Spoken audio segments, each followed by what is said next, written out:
Show you that. And my philosophy of food is really, really important because I like eating simply. I don't like to use more than 5 ingredients. If it's more than 5 ingredients, you will never make it at home. You'll go, oh, it's way too difficult. If it's not in your fridge, if it's not in your pantry, you're not going to make it. You can buy all these fancy things and they'll sit there forever. Okay? So at home, you have oil. Right? You have oil. You hopefully have a lemon. Okay? Can you get it here? Yes. Garlic. You've got garlic. Probably sitting there sprouting. Okay? You may have access to herbs. Whatever herbs. It doesn't have to be anything specific. So all it is today is salt.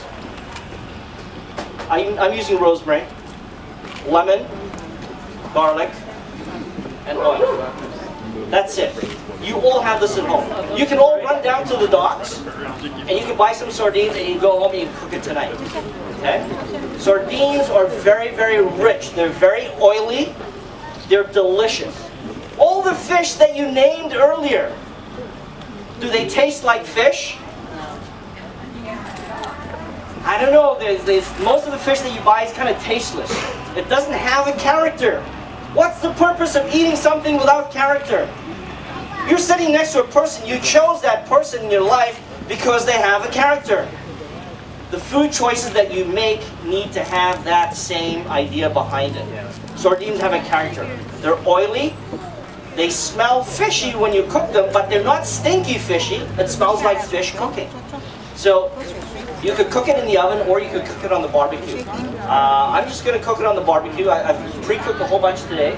And you're going to have it with a little bit of red cabbage or red cabbage sauerkraut. Okay? Because it's rich. I want something sour to cut that richness. Okay? So if you have an outdoor area, a patio, you can do all your sardines outdoors. It's so easy. What I did with the 100 fish that I got, I just took a hose pipe. And you don't have to scale it. You just hold the fish like this and you take the hose pipe and you spray it and all the scales fly everywhere. Okay? Make sure it's a nice sunny day. It was nice, okay? But if you don't have a hose pipe or you're in an apartment and Strata's going to call you up, just take the back of the knife and you're just scraping it. Most of the scales have come off already when you buy it. So all I'm doing is scaling it like that. And sometimes when you're scaling, gets all over your body. 3 days later, your partner's going to go, what's that? And they'll peel it off. I kid you not. The same child that scraped the scales off takes the scissors, and they know how to cut. All you have to do, everyone can see with the mirror. Okay? You're going to behead it. Okay? You're just going to take it, and you're going to chop it. Chop the head off. Okay? 1, 2, 3, 4,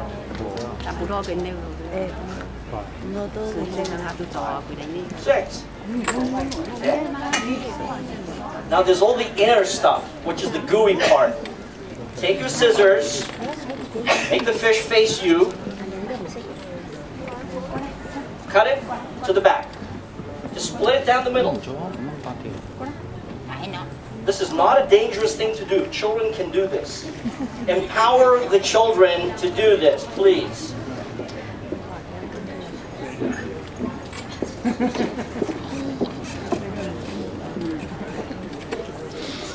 Okay.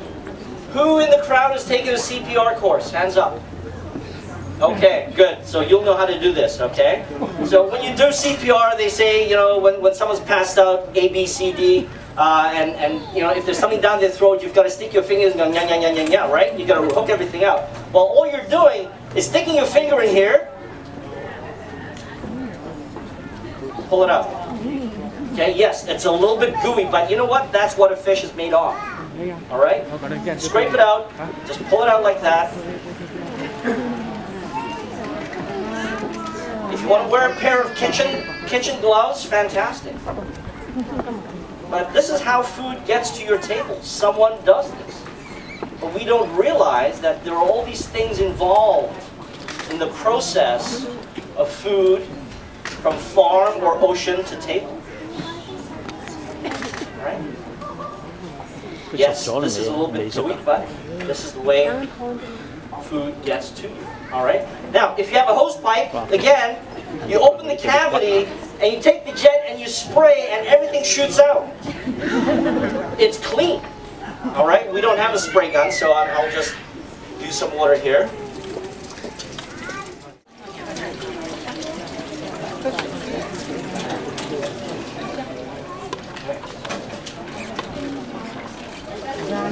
Was that difficult? I don't think so. Honestly, the only thing that turns you off is, I gotta get dirty. Okay? While it washes off.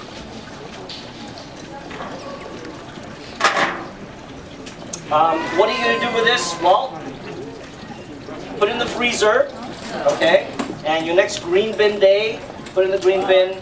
Unless you want to compost it, and it's your own garden, you can bury this deep, deep, deep, and you'll have amazing soil. Okay? If you're growing potatoes, stick it in the potato bag. Grow your potatoes, and you'll have fish and chips.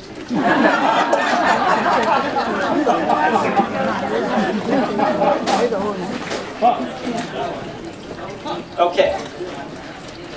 All right, so the only thing we're going to add into there, garlic, lemon, some rosemary, and just a touch of olive oil. The fish is extremely oily. So I just put a little bit, and you know what? I'm trying a new olive oil. I went into the supermarket today, $10 from Save On Foods. I'm not putting a plug, but at Save On Foods it was $10. And I just tried it. It's from Chile. It's from Chile. And I tried it. It was, wow, it's pretty good. So give it a try. But usually I'm using Mediterranean olive oil. I love this one, Ouro d'Oliva. It's a Portuguese one. It has a real nice bite and lots of flavor. Very powerful. So probably at the end I'll drizzle some on top of your dish. Okay. Those wives or husbands who have workshops, you probably have a plane or a microplane.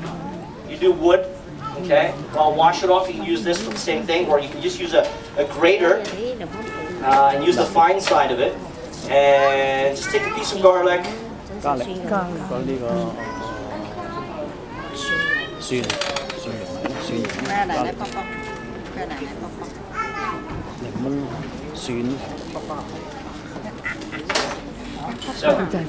take the microplane, and I'll just plane some garlic. Or if you have one of those box graters, the knuckle grater thing, you can use that as well. The rind of the lemon. Okay.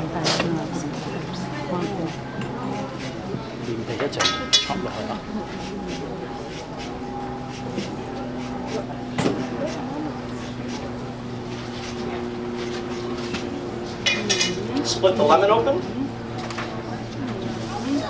Squeezing the lemon juice. Next time you do dishes, save these. Save these. Next time you can preserve this lemon. Just pack it in salt and spices and leave it out there on your kitchen counter, and after a while it will preserve itself. Or you can always put this into your dish solution, and you'll have nice smelling hands. And then I'll just take some rosemary, strip it, and just give it a cut. And you know what? If you have kids, get them to use a pair of scissors. Cut the rosemary into the sardines. So have you used a knife? Have you actually cut anything? You haven't cut anything? Okay, you had to cut the lemon. Okay, I forgot that. You have to cut the lemon. But if you had scissors, you could cut the rosemary. So is this a recipe that a young child could do, or a teenager? Absolutely. It's fatty. And if you have it on high, you're going to get a lot of flare-up on the barbecue. And the best part about this is cooking it slowly, and the oils from the fish will baste it, it'll drip down, and the skin will start to crackle and brown nicely. So when you're eating sardines, there's a way to eat sardines without getting your mouth full of bones. If you do get bones in your mouth, they're actually very soft, and you can actually eat the bones. Okay? So I'll say one large sardine, and I'll just show you how I would open it and eat it at the table. You're just getting half a piece with a little bit of purple sauerkraut.